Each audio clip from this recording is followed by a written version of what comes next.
What's up, everybody? Welcome back to another deck profile here on TCG University for the card game UniVersus. My name's Tam, and today I'm going to be showing you my Astaroth deck profile that I played in the Season 3 Start Campus Championship. A couple things before we start. Get it? If you like this profile, make sure that you do all the cool YouTube stuff, like, share, subscribe. If you got somebody who's interested in Astaroth, I freaking love this deck. This deck is such a blast.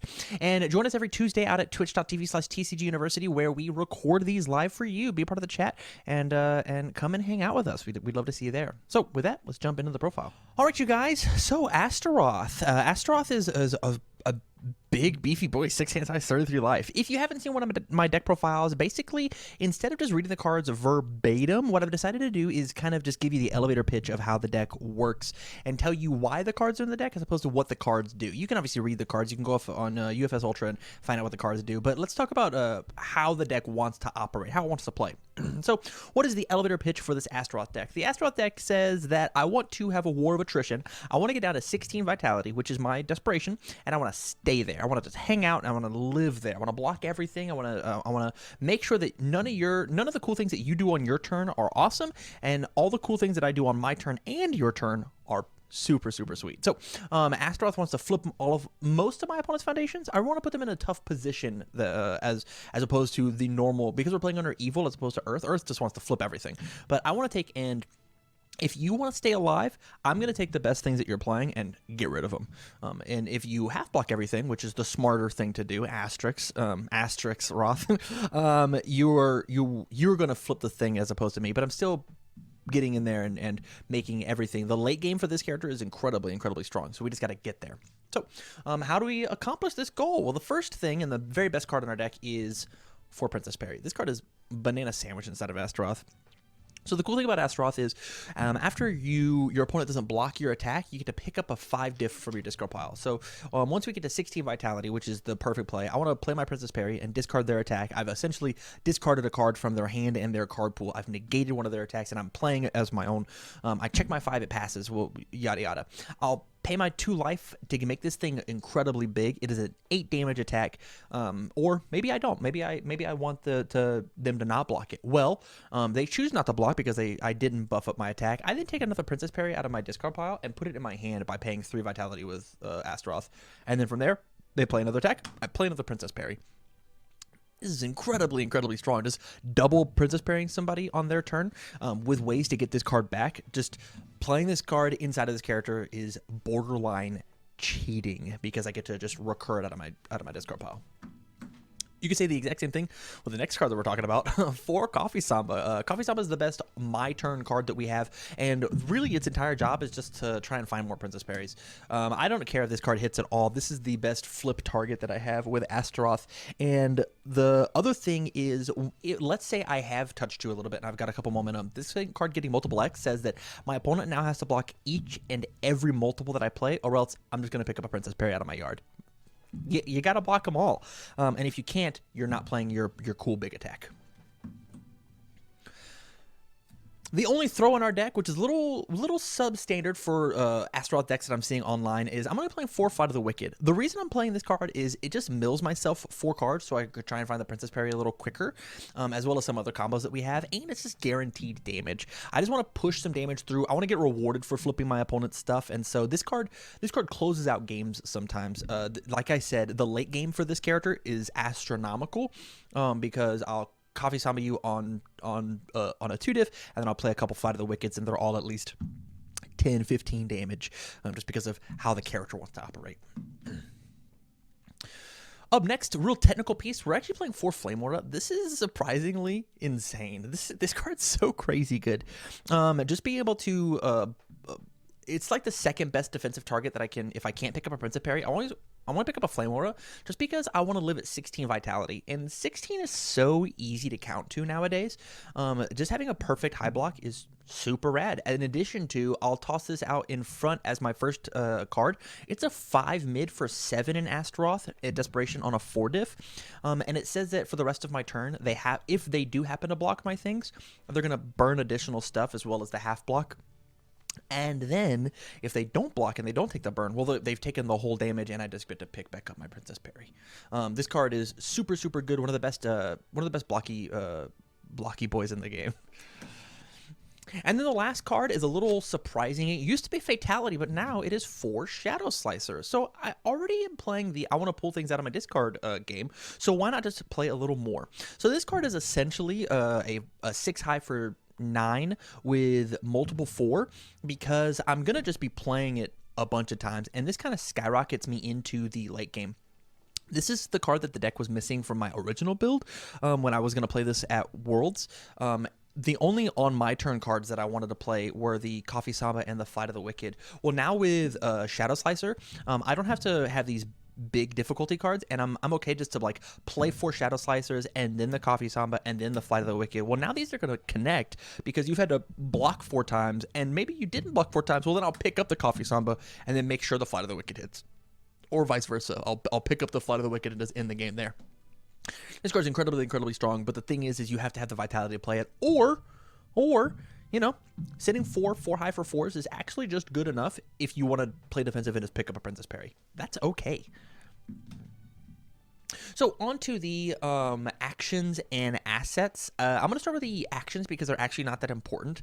We're playing 4 Revoke. It just says no, but more importantly, it lets my first and second turn builds be incredibly good.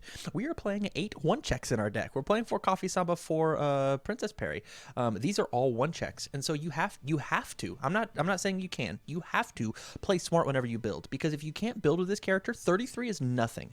Or they're going to hit you down to 3 life, and now your character's blank because both of your abilities say lose vitality. It feels good, quote unquote, being smacked around and having this 33 life, but you have to utilize it as a resource and just realize that once you're down low enough, your character doesn't do anything. And the deck by itself without the character is actually really slow. The reason we play this character is because of the abilities that he has. We could be playing any other evil character if that wasn't the case. Last 2 actions, we're playing 1 Deliverance just to keep ourselves a little safer, make sure that we stretch out our life total, not have to waste block cards.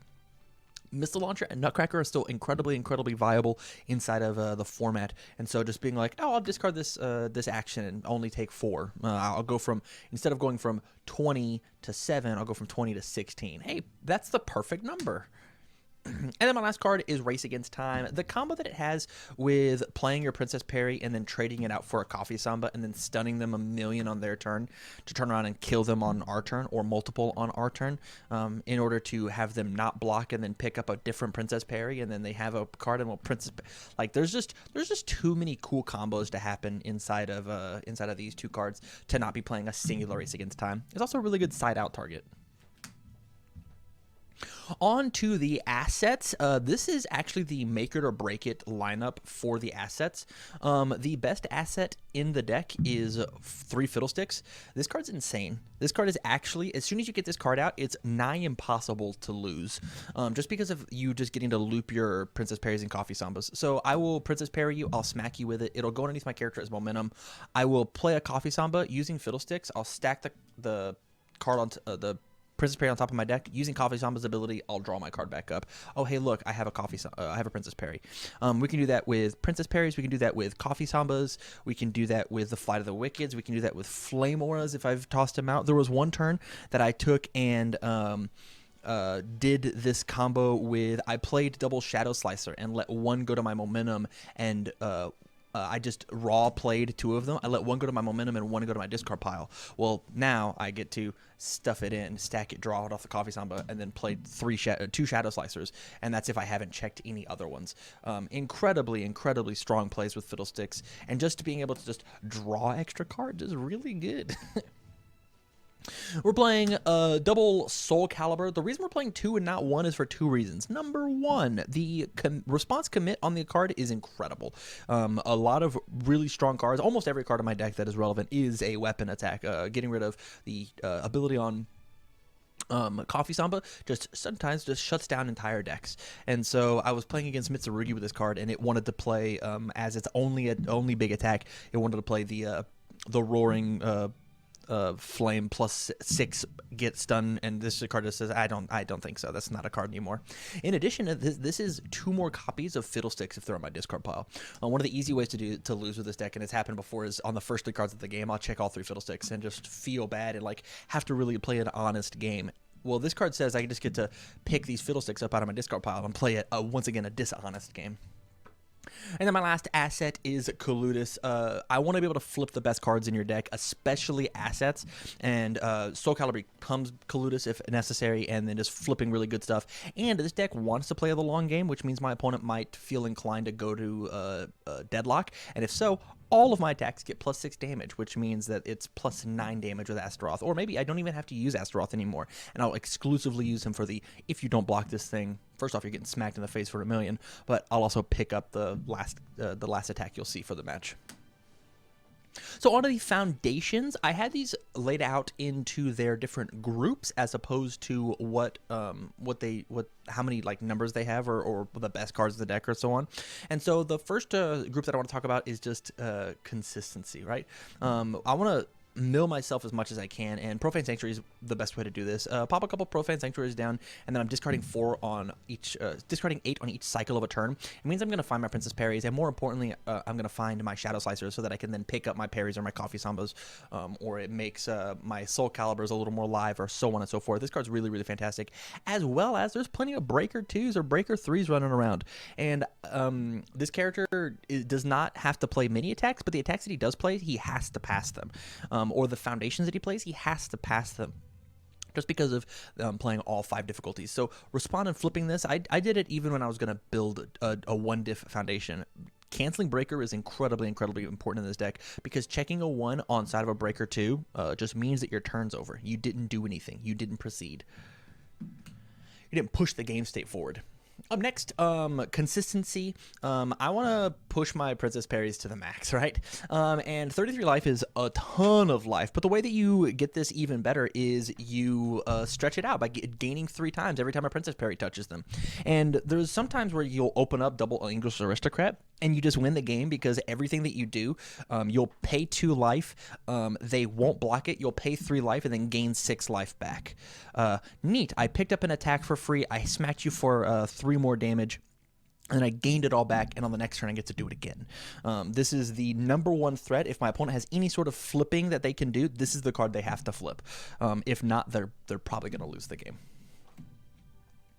We're playing 4 Orphaned Alchemist. We've got 2 reasons to play this in here. #1, it combos with English Aristocrat, and I want to be able to, in a pinch, flip the Alchemist to reveal the top card and then flip and gain my 3 life. It's a bit of a panic button, but more importantly, it says that my combo pieces can't be fatality or removed from the game. This card says that there's plenty of cards in the game at the moment that are like, hey, remove a singular piece. There was one time today fighting against Yoshimitsu that I had a Shadow Slicer removed. This card would have stopped that, and I would have got to play an additional attack and then kill him a little faster. Discarding all 4 parries, removing all 4 parries off of a fatality is the worst feeling in the entire world. So we have to play 4 of this. Not to mention it's a 1/6, which is perfect in our 1-check deck.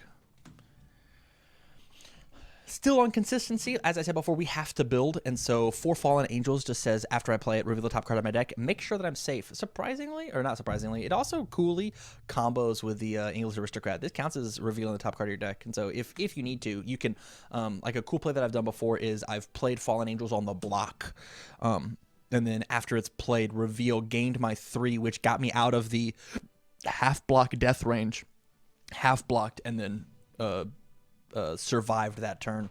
I don't remember how the match worked, but I survived that turn just because of the interaction between Aristocrat and Fallen Angels. Up next, we're playing 3 Arranging a Deal. It's just a 1/6/2 mid block. This card is fine. It's not amazing. It's not fantastic. It's just fine. It's the most important part is it's a 6 check and it's a spam. It's a 1/3 or 1/6, excuse me, and it just wants to draw you extra cards, and so what we can do, it combos really well if we don't have the Princess Parry, but we do have the Fiddlesticks, so I'll stack a thing and then Fiddlesticks, Arranging a Deal. This card and Fiddlesticks says that it's a draw 2 as opposed to just a draw 1, because I'll flip and draw a card, destroy this draw card. Up next, we're playing Double Hell's Reach. This is just a safety net card. Once again, I can keep it in consistency, I guess. But it says if you check poorly, you didn't. It's just an insurance card. I didn't necessarily need it. I think the deck takes a lot of game sense in order to play. Just knowing when and feeling out your deck when you're going to check. I've been checking a bunch of foundations. I'm probably going to be checking attack, and one of my eight of my attacks are one check. So I need to make sure the Hell's Reach is ready to catch me whenever I check bad. I check a 1 and commit 4 cards. Well, now I only committed 1 card. Neat. My 1 check turned into a 4 check. Up next, we've got the defense cards. We're playing Double Servant of Ares. This is just the enhance commit. This is throw attack is +4 damage. Is almost never relevant. I can't remember the last time I played that ability. It exists on the card, and so make sure you use it. But flip lose 2, flip one of their stuff is way more important, and it's the reason we're just playing it at a 2 of. I just want to get rid of their answers. It's possible they have outs to my outs, and I want to get rid of those.